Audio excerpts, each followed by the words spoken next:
ప్రపంచంలో ఎక్కడైనా సరే కొన్ని లక్షల మంది ఒకేసారి ఒకే నగరానికి కేవలం కొన్ని రోజుల వ్యవధిలో ప్రయాణించడం అనేది చాలా అరుదుగా జరిగే విషయం. కానీ ప్రతి సంవత్సరం సౌదీ అరేబియాలోని మక్కా నగరంలో ఖచ్చితంగా ఇదే జరుగుతుంది. ప్రపంచ నలుమూలాల నుంచి దాదాపు 2 నుండి 3 మిలియన్ల మంది ముస్లింలు హజ్ యాత్ర కోసం అక్కడికి చేరుకుంటారు. ఇది వారి జీవితకాలపు కల, వారి నమ్మకానికి ప్రతీక. కానీ ఈ అపారమైన భక్తి, ఈ విశ్వాసం వెనుక ఒక అతిపెద్ద ఎకనామిక్ సిస్టమ్ నడుస్తుంది. ప్రతి సంవత్సరం కేవలం కొన్ని రోజుల ప్రయాణం వల్ల కొన్ని వేల కోట్ల రూపాయల వ్యాపారం జరుగుతుంది. ఒక మతపరమైన యాత్ర చుట్టూ ఇంత పెద్ద బిలియన్ డాలర్ ఇండస్ట్రీ ఎలా తయారైంది? ఈ డబ్బు మొత్తం ఎక్కడికి వెళ్తుంది? ఈ ప్రశ్నలు పైకి చాలా సింపుల్ గా అనిపించినా వీటి వెనుక ఉన్న నెట్వర్క్, పాలిటిక్స్ మరియు సౌదీ అరేబియా ఫ్యూచర్ ప్లాన్స్ చాలా లోతైనవి. ఈ రోజు మనం ఈ హజ్ ఎకానమీ వెనుక ఉన్న బిలియన్ డాలర్ బిజినెస్ సీక్రెట్స్ ఏంటో, ఈ మొత్తం సిస్టమ్ ఎలా పనిచేస్తుందో డీటెయిల్ గా తెలుసుకుందాం. ఈ కథను అర్థం చేసుకోవాలంటే మనం కొంచెం వెనక్కి, అంటే సౌదీ అరేబియాలో ఆయిల్ రిజర్వ్స్ ఇంకా బయటపడని కాలానికి వెళ్ళాలి. 1930ల కంటే ముందు సౌదీ అరేబియా అనే దేశం ఈ రోజు మనం చూస్తున్నంత రిచ్ కంట్రీ కాదు. అప్పట్లో వారి ప్రధాన ఆదాయం కేవలం మక్కా మరియు మదీనాలకు వచ్చే యాత్రికులు మాత్రమే. ఆ రోజుల్లో యాత్రికులు పడవల ద్వారా, ఒంటెల మీద నెలల తరబడి ప్రయాణించి మక్కా చేరుకునేవారు. అప్పట్లో ఈ యాత్రికులు చెల్లించే పన్నులు, అక్కడ కొనుగోలు చేసే వస్తువుల ద్వారా వచ్చే ఆదాయమే దేశాన్ని నడిపించేది. అంటే ఆ దేశ ఎకానమీకి అప్పట్లో ప్రాణం పోసింది ఆయిల్ కాదు, హజ్ యాత్ర. కానీ 1938లో సౌదీ అరేబియాలో భారీ ఆయిల్ రిజర్వ్స్ బయటపడటంతో మొత్తం కథ మారిపోయింది. బ్లాక్ గోల్డ్ దొరకడంతో ఆ దేశం రాత్రికి రాత్రే ప్రపంచంలోనే అత్యంత ధనిక దేశాల్లో ఒకటిగా మారిపోయింది. ఆయిల్ డబ్బులు వరదలా వచ్చి పడటంతో సౌదీ ప్రభుత్వం హజ్ యాత్రికుల మీద ఆధారపడడం తగ్గించింది. కొన్ని దశాబ్దాల పాటు వారి ఫోకస్ మొత్తం క్రూడ్ ఆయిల్ ఎక్స్పోర్ట్ మీదే ఉండిపోయింది. కానీ ఇక్కడే సౌదీ ప్రభుత్వానికి ఒక అతిపెద్ద భయం మొదలైంది. ఆయిల్ అనేది ఎప్పటికైనా అయిపోయిద్ది అని. ఒకవేళ ఆయిల్ డిమాండ్ పడిపోతే తమ దేశ పరిస్థితి ఏంటి అనే ప్రశ్న వారిని వెంటాడటం మొదలుపెట్టింది. సరిగ్గా అప్పుడే సౌదీకి ఒక అద్భుతమైన రియలైజేషన్ వచ్చింది. ఆయిల్ ఎప్పటికైనా అయిపోవచ్చు, కానీ మక్కా మీద ఉన్న భక్తి, హజ్ చేయడానికి వచ్చే ప్రజల సంఖ్య ఎప్పటికీ తగ్గదని వాళ్ళు గ్రహించారు. ఇది ఒక ఎండ్లెస్ రిసోర్స్. ఇక అక్కడి నుంచి సౌదీ ప్రభుత్వం తమ ఎకానమీని ఆయిల్ మీద కాకుండా తిరిగి టూరిజం మరియు మతపరమైన యాత్రల మీద డైవర్సిఫై చేయడం స్టార్ట్ చేసింది. ఈ ప్లాన్ లో భాగంగానే వారు హజ్ మరియు ఉమ్రా యాత్రలను ఒక ఆధునిక హై క్లాస్ గ్లోబల్ ఎక్స్పీరియన్స్ గా మార్చాలని నిర్ణయించుకున్నారు. ముందుగా వారు టార్గెట్ చేసింది ఇన్ఫ్రాస్ట్రక్చర్. కొన్ని లక్షల మంది ఒకేసారి ఒకే చోటికి వస్తే వారిని మేనేజ్ చేయడం అంత ఈజీ కాదు. ఎయిర్పోర్ట్స్, రోడ్లు, హోటల్స్, ఫుడ్ ఇవన్నీ పర్ఫెక్ట్ గా ఉండాలి. దీనికోసం సౌదీ ప్రభుత్వం వందల బిలియన్ల డాలర్లు ఖర్చు చేసి మక్కా నగరం రూపురేఖలను పూర్తిగా మార్చేయటం మొదలుపెట్టింది. కానీ ఈ డెవలప్మెంట్ ప్రాసెస్ లో జరిగిన కొన్ని పనులు ప్రపంచవ్యాప్తంగా పెద్ద వివాదాలకు దారితీశాయి. మక్కాలో ఇన్ఫ్రాస్ట్రక్చర్ పెంచే ప్రాసెస్ లో సౌదీ ప్రభుత్వం చాలా భవనాలను, చారిత్రాత్మక కట్టడాలను కూల్చేసింది. దాదాపు 90% వరకు పాత మక్కా నగరం పూర్తిగా కనుమరుగైపోయాయి. దాని స్థానంలో పెద్ద పెద్ద skyscrapers, luxury 5 star hotels, shopping malls వెలిశాయి. దీనికి అత్యుత్తమ ఉదాహరణ Abraj Al Bait clock tower. ఇది ప్రపంచంలోనే అత్యంత ఎత్తైన భవనాల్లో ఒకటి.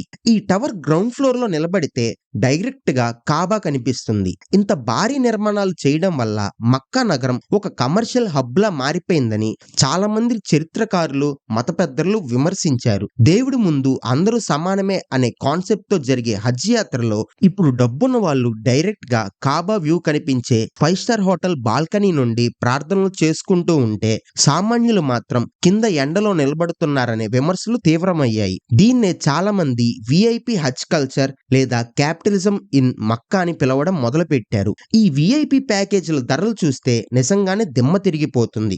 కొన్ని లగ్జరీ హజ్ ప్యాకేజీలు ఒక్కో వ్యక్తికి 10,000 నుండి 20,000 డాలర్ల వరకు కూడా ఛార్జ్ చేస్తాయి. ఇందులో private jets, helicopter transfers, personal chefs లాంటి ఫెసిలిటీస్ అన్నీ ఉంటాయి. కానీ మరోవైపు జీవితాంతం పైసా పైసా కూడబెట్టుకొని హజ్కి వచ్చే లక్షలాది సామాన్య ప్రజలకు ఈ పరిగెడుతున్న ఖర్చులు ఒక పెద్ద సవాళ్లుగా మారాయి. ఈ మొత్తం సిస్టంలో డబ్బు ఎలా జనరేట్ అవుతాయో ఒక్కసారి డీటెయిల్ గా చూద్దాం. ఒక సామాన్య వ్యక్తి హజ్కి వెళ్ళాలంటే ముందుగా వాళ్ళ దేశ ప్రభుత్వానికి లేదా రిజిస్టర్డ్ ట్రావెల్ ఏజెన్సీకి అప్లై చేసుకోవాలి. సౌదీ ప్రభుత్వం ప్రతి దేశంలోని ముస్లిం జనాభాను బట్టి ఒక కోటాను ఫిక్స్ చేస్తుంది. అంటే ఏ దేశం నుండి ఎంతమంది రావాలో ముందే డిసైడ్ అవుతుంది. ఈ కోటా సిస్టమ్ వల్ల డిమాండ్ ఎప్పుడూ ఎక్కువగా ఉంటుంది, సప్లై తక్కువగా ఉంటుంది. కాబట్టి ప్రైస్ ఆటోమేటిక్ గా పెరుగుతుంది. ఒక యాత్రికుడు కట్టే డబ్బులో ఎక్కువ భాగం ఫ్లైట్ టికెట్స్, సౌదీలో అకామిడేషన్ మరియు వీసా ఫీజులకే వెళ్ళిపోతుంది.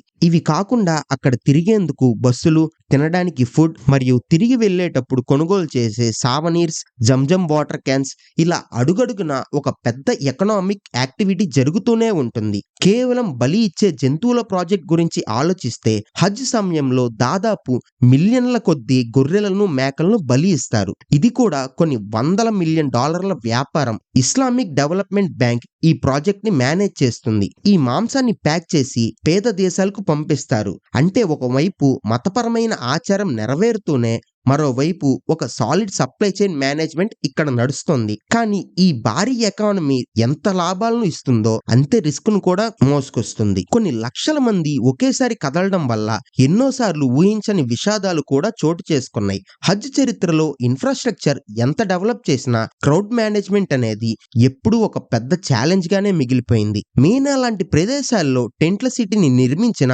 కొన్నిసార్లు రద్దీ ఎక్కువై తొక్కిసలాట్లు జరిగిన సంఘటనలు చాలానే ఉన్నాయి.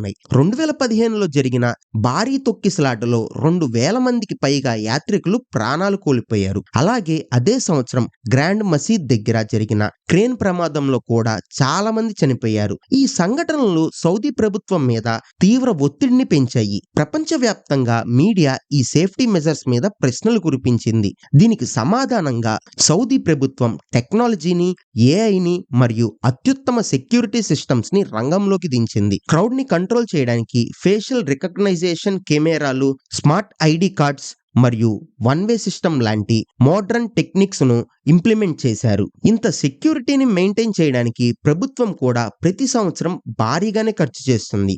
అంటే హజ్ ద్వారా ఎంతైతే ఆదాయం వస్తుందో అందులో ఒక పెద్ద శాతం తిరిగి ఈ సిస్టమ్ ని రన్ చేయడానికి, మెయింటైన్ చేయడానికి ఖర్చు అవుతుంది. ఈ పరిస్థితి ఇలా ఉండగానే Saudi Arabia crown prince Mohammed bin Salman ఈ మొత్తం గేమ్ ని నెక్స్ట్ లెవెల్ కి తీసుకెళ్లడానికి ఒక మాస్టర్ ప్లాన్ రెడీ చేశారు.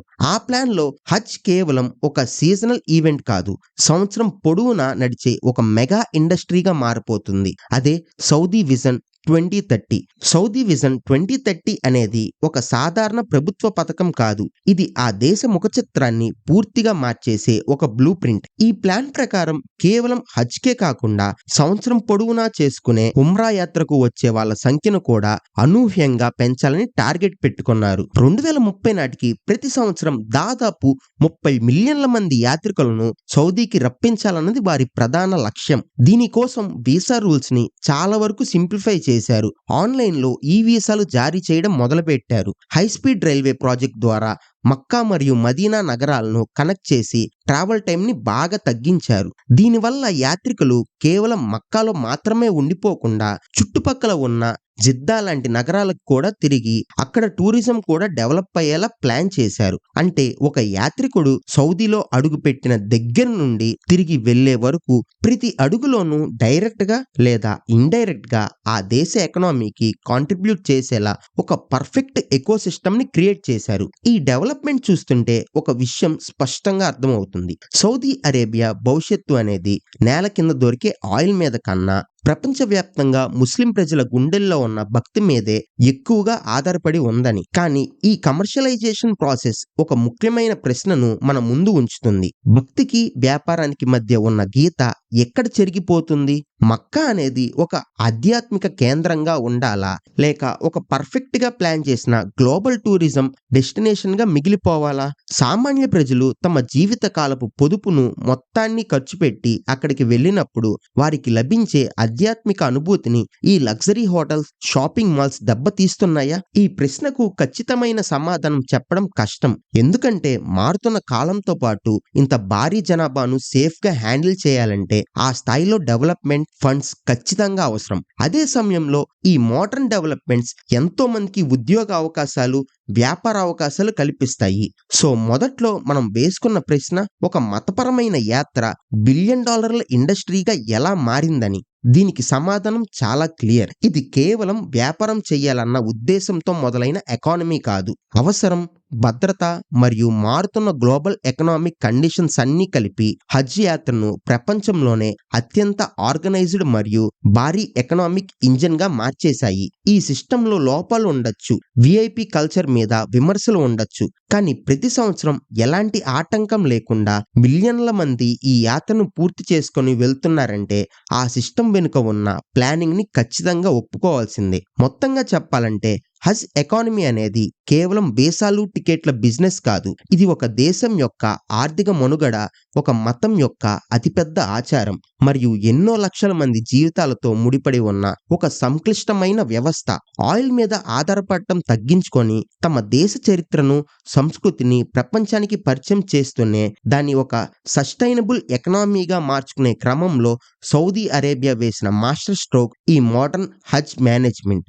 ఒకప్పటి ఇరుకు వీధులు, సాధారణ టెంట్లో ఉన్న మక్కా నగరం ఈరోజు స్కై స్క్రేపర్స్ తో, హై స్పీడ్ ట్రైన్స్ తో ఒక మెగా సిటీలా మారిపోయింది. ఇదంతా సాధ్యమైంది ఎకానమీ మరియు పాలిటిక్స్ ను రిలీజియన్ తో బ్యాలెన్స్ చేయడం వల్ల. ఈ ఇన్ఫర్మేషన్ మీకు నచ్చిందని, హజ్ ఎకానమీ వెనుక ఉన్న అసలు సిస్టమ్ ఎలా పనిచేస్తుందో మీకు క్లియర్ గా అర్థమైందని ఆశిస్తున్నా. ఇలాంటి మరిన్ని డీప్ రీసెర్చ్డ్ మరియు ఇంట్రెస్టింగ్ టాపిక్స్ కోసం మన ఛానల్ ని తప్పకుండా సబ్స్క్రైబ్ చేసుకోండి. ఈ టాపిక్ మీద, ముఖ్యంగా మక్కాలో పెరుగుతున్న కమర్షియలైజేషన్ మీద మీ అభిప్రాయం ఏంటో కింద కామెంట్స్ లో చెప్పండి. అలాగే ఈ వీడియోని మీ ఫ్రెండ్స్ అండ్ ఫ్యామిలీ మెంబర్స్ కి షేర్ చేయడం మర్చిపోకండి. నెక్స్ట్ వీడియోలో కలుద్దాం. Bye bye.